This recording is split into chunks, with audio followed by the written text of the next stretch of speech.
बात कर रही थी, भाई स्टिल आपकी तरफ ही देख रहे थे। तो ये ऐसे ही है? हाँ ऐसे ही है। हाँ, शुरू से ही ऐसे है? फर्स्ट टाइम इनको क्या कौन सा गाना सुना के इम्प्रेस किया था? मैंने फर्स्ट टाइम यही सुनाया था, तेरा मेरा है प्यार अमर, तू चाहे तो कदमों में सर रख दूं।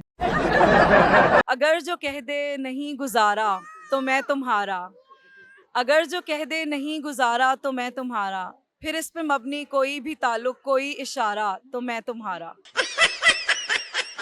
छोटी तरीन सबसे इम्पोर्टेंट टिप यही है कि अगर आप शादी के बाद चाहे जॉइंट फैमिली में रहें चाहे सेपरेटली रहें जैसे भी रहें, लेकिन डे वन से ना एक तो वो जो आपका ईगो है, just finish that. If your husband is saying sit, you sit. If he's saying you stand, you stand. अस्सलाम वालेकुम। वालेकुम अस्सलाम। अस्सलाम। वालेकुम सलाम। क्या नाम है आपका? रबिया। और आपका? हमजा अली। हमजा अली। ये आपकी बेटी है? अस्सलाम वालेकुम। Hello hello. Her name is Charmaine Ali. माशाल्लाह, इतना क्यूट नेम है, क्या मतलब है इसका? शारमेन अली means joyful. जॉयफुल। क्या सोच के ये नाम रखा था? बस पसंद आया, हमने काफ़ी वर्कआउट किया कि हमने कुछ यूनिक और अच्छे मीनिंग वाला नेम रखना है, तो फिर we came up with Sharmeen Ali. इतनी हैप्पी मूड में है, इतनी अच्छी है माशाल्लाह से, इतनी एनर्जेटिक है और आपकी स्किन इतनी अच्छी है, तो कोई ब्यूटी टिप्स तो बनती है आपसे, तो क्या ब्यूटी टिप्स होनी चाहिए? First of all thank you so much for the compliment. Second, beauty tip सबसे बड़ी ये है कि never go to bed without washing your face. Doesn't matter what you wash it with, never go to bed without washing your face. वैसे ये सबको ही पता है, लेकिन कोई हिडन जो आप नहीं बताना चाह रही है ना? ये तो सबको पता है नहीं, भाई। ऐसा कुछ भी नहीं है। बस अगर आपने usually people ask this question frequently, तो मेरा राज सबसे बड़ा सीक्रेट यही है कि मैं बहुत ज़्यादा फ्रीक्वेंट, चाहे विंटर्स हो चाहे समर्स हो, बहुत ज़्यादा फ्रीक्वेंट फेस वॉश करती हूँ। Like I have a problem कि मैं बार बार फेस वॉश करती हूँ। May be that's the reason. ये हो सकता है, मतलब आप भी बार बार जरा ना फेस वॉश करें अच्छा दिखने के लिए इनकी तरह। सर मुझे ये बताइएगा, कितने साल हो गए शादी को? Around 3 years. हो गए हैं तो माशाल्लाह से होने वाले हैं। कितने साल की है? ये 1.5 years. 5 इयर्स। तो लव मैरिज हुई थी, अगर बुरा ना लगे तो? नहीं नहीं, जी जी बिल्कुल लव मैरिज थी। तो अभी तक लव है, क्योंकि 3 साल हो गए हैं, या थोड़ा सा बर्थडे वगैरह चलते रहते हैं? नहीं अल्हम्दुलिल्लाह अभी भी still happily married and will stay like that. मुझे ये बताइएगा, कहाँ से हैं आप? लाहौर से। लाहौर से ही हैं? अच्छा। कोई लड़कियों को कोई टिप देना चाहें कि वो शादी के बाद किस तरह से हैप्पी रह सकती हैं? सबसे बड़ी टिप ये है कि आप शादी के बाद हैप्पी तब रह सकते हैं जब आप शादी करने से पहले अच्छी तरह से अपने स्टैंडर्ड्स हाई रखें। नॉट रिगार्डिंग मनी और financial, that is completely your choice, but the man should be very understanding. You guys should complement one another. Your nature should be complementing to one another. That's really important. Don't settle for less, girls. Don't settle for less. Look at this. I scored this man because I scored the best man in this world, mashallah. माशाल्लाह माशाल्लाह, और हमेशा से आप खुश रहें। मैं देख रही थी थ्रू आउट, जैसे ही आप मुझसे बात कर रही थी, भाई स्टिल आपकी तरफ ही देख रहे थे। तो ये ऐसे ही है? हाँ ऐसे ही है। शुरू से ही ऐसे है? माशाल्लाह से, क्योंकि मैं जब से देख रही हूँ ना, ये आप ही की तरफ देख रहे हैं, जैसे आप बोल रही हैं ये फुल आपकी तरफ देख रहे हैं। मुझे ये बताइएगा, भाभी के लिए कुछ सुनाइएगा, कुछ अच्छा सा। ओ, अब तो कुछ सुनाना होगा इनके लिए। फर्स्ट टाइम इनको क्या कौन सा गाना सुना के इम्प्रेस किया था? मैंने फर्स्ट टाइम यही सुनाया था, तेरा मेरा है प्यार अमर, तू चाहे तो कदमों में सर रख दूं, ये जीवन क्या गर मांगे तू, मेरी जान नजर कर दूं, तेरा मेरा है प्यार अमर। माशाल्लाह माशाल्लाह, आप लोगों को नजर ना लगे, अल्लाह नजरे बद से बचाए। माशाल्लाह, अब आप भी 2 लाइंस उनके लिए कुछ सुना दें। I'm a really bad singer, really bad. नहीं, कोई बात नहीं।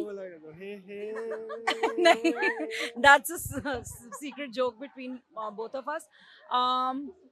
मैं आपको एक लाइक मिसरा, हाँ, कुछ पोइट्री से रिलेटेड सुना देती हूँ, जो मैंने जब मैं इनको रोज़ लंच देती हूँ या कोई टिफ़िन या फ्रूट बोल देती हूँ ऑफिस के लिए, तो मैं उसमें I always put every day, I put जब भी दूँ, नॉट एवरी डे लेकिन रेगुलरली देती हूँ, तो I put a note every single day, tissue पे लिख देती हूँ कभी कुछ, और कभी कुछ लिख देती हूँ टिश्यू पे कि you are the best husband ever, या we are so proud of you.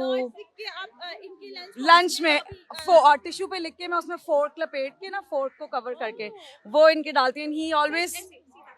And he always keeps those tissues in a basket that we have at our home. और वो अभी तक संभाल के इन्होंने रखे हुए 3 साल से, जब भी मैं देती हूँ काफ़ी सारे हैं। तो मतलब अगर वीक में 3 दफ़ा दूँ तो वो तीनों दफ़ा नोट में देती हूँ। और इनके लिए जो मैंने पहली बार जो मैंने पोइट्री की थी ना, मतलब पढ़ी थी, मैं उसका एक मिसरा सिर्फ कर देती हूँ।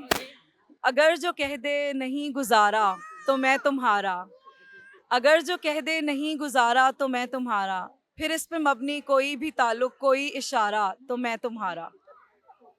वेरी नाइस, माशाल्लाह माशाल्लाह, बहुत अच्छी आप लोग साथ में भी लगते हैं और हो भी, देख के लगता है कि आप इतने खुश हैं। न्यूली जो लड़की हैं जिनकी शादी होने वाली है, उनको क्या मैसेज देना चाहती हैं? वैसे ही एक ज़रूरी नहीं कि शादी के बाद आप ससुराल में बहुत मुश्किल होता है उनका रहना और किस तरह से वो रहें, एक छोटी सी टिप, छोटी सी। छोटी तरीन सबसे इम्पोर्टेंट टिप यही है कि अगर आप शादी के बाद चाहे जॉइंट फैमिली में रहें, चाहे सेपरेटली रहें, जैसे भी रहें, लेकिन डे 1 से ना, एक तो वो जो आपका ईगो है, just finish that. If your husband is saying sit, you sit. If he saying you stand, you stand. आप अपने हस्बैंड को जब आप प्रायोरिटाइज करते हैं ना, तो आपके हस्बैंड भी आपको प्रायोरिटाइज करते हैं। For me he is everything, that's it. So it's vice versa. और हर चीज़ में टाइम लगता है, हाँ जी। टाइम लगता है। आप नौजवानों को क्या मैसेज देना चाहते हैं? क्योंकि आप जैसे मर्द मैंने बहुत कम देखे हैं जो इतने कोऑपरेटिव हों और इतना अच्छे से अपनी बेगम के साथ रहें। थोड़ा सा सामने हो जाए। बेगम इधर ही है, बेगम को आप सारा वक्त देखते रहे। अच्छा, मेरी एडवाइस यही है कि अपनी वाइफ को प्रायोरिटाइज करें। इवन इन केस आपका बड़ा भाई है या आपके वालिद साहब हैं या आपकी वालिदा हैं, तो डेफिनेटली उनसे एडवाइस लें, लेकिन the ultimate decision should be yours and your wife.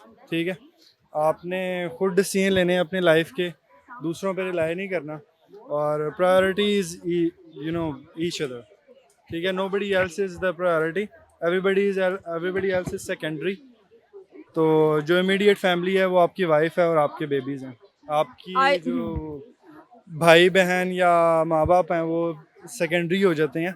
तो उनसे एडवाइस लें, उनको रिस्पेक्ट दें, उनको टाइम भी दें, लेकिन लाइफ के डिसीजन आई थिंक आपको पर्सनली खुद लेने चाहिए। In short, he means to say कि what we decided ना, before even we got married, we decided कि there's a circle और उस सर्कल में सिर्फ आप और मैं हैं ना। मेरे पेरेंट्स भी उससे बाहर हैं, आपके पेरेंट्स भी उससे बाहर हैं। इन्होंने ये पहले दिन डिसाइड किया था हमने इस्लाम के मुताबिक कि एक सर्कल जो है ना फैमिली का, वो हस्बैंड एंड वाइफ निकाह के बाद शुरू हो जाता है, बाकी सब उस सर्कल से बाहर है। So whatever is a secret, whatever is our life, it's dependent on the 2 people that are inside that circle. That's it. Thank you so much, बहुत प्यारी बात कही। हो सकता है कि हमारे लोग समझ जाएं और माशाल्लाह से थैंक यू सो मच।